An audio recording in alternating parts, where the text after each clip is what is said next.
বাড়ি তো নয়, যেন আস্ত মিউজিয়াম। পশ্চিমবঙ্গের বিভিন্ন জেলার একাধিক কুটির শিল্প মানুষের প্রাচীন দিনে ব্যবহৃত নানান জিনিস, যা বর্তমানে লুপ্তপ্রায়, এমনকি সারা ভারতবর্ষের হারিয়ে যাওয়া বিভিন্ন লোক সংস্কৃতির অংশকে সংরক্ষণ করেছে নিজের উদ্যোগে।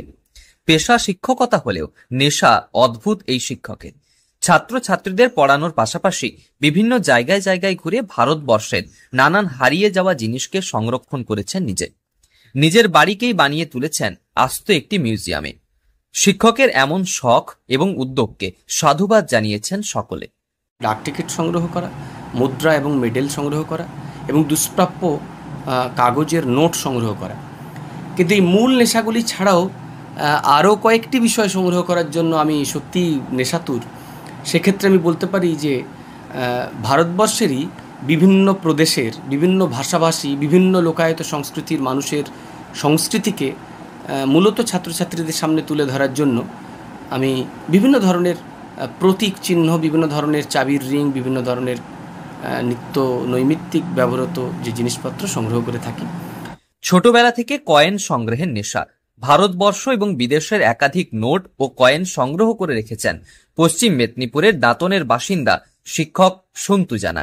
তবে শুধু নোট কিংবা কয়েন সংগ্রহ নয়, এই শিক্ষক সংগ্রহ করেছেন পশ্চিমবঙ্গের পাশাপাশি ভারতবর্ষের বিভিন্ন লুপ্তপ্রায় সংস্কৃতির বিভিন্ন জিনিসকে। ছৌ মুখোশ থেকে বিহুদের টুপি, বিভিন্ন রাজ্যের প্রতীক সম্বলিত চাবিরিং থেকে দোপাট্টা কিংবা বিভিন্ন জায়গায় ব্যবহৃত শাল, উত্তরীয়, এক এক করে প্রায় শতাধিক জিনিস সংগ্রহ করেছেন এই শিক্ষক। সম্পূর্ণ নিজের উদ্যোগে এবং নিজের খরচে বিভিন্ন ধরনের লুকায়িত সংস্কৃতি ও ইতিহাসের ধারক ও বাহককে সংগ্রহ করে চলেছেন তিনি।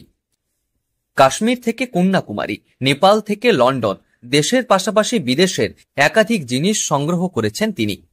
টুপি, মুখোশ, শাল, চাদর, শুকনো ফুলের ঝুড়ি, কাঠের পেন, বাঁশের হাত পাখা সহ প্রায় শতাধিক জিনিস সংগ্রহ করেছেন তিনি।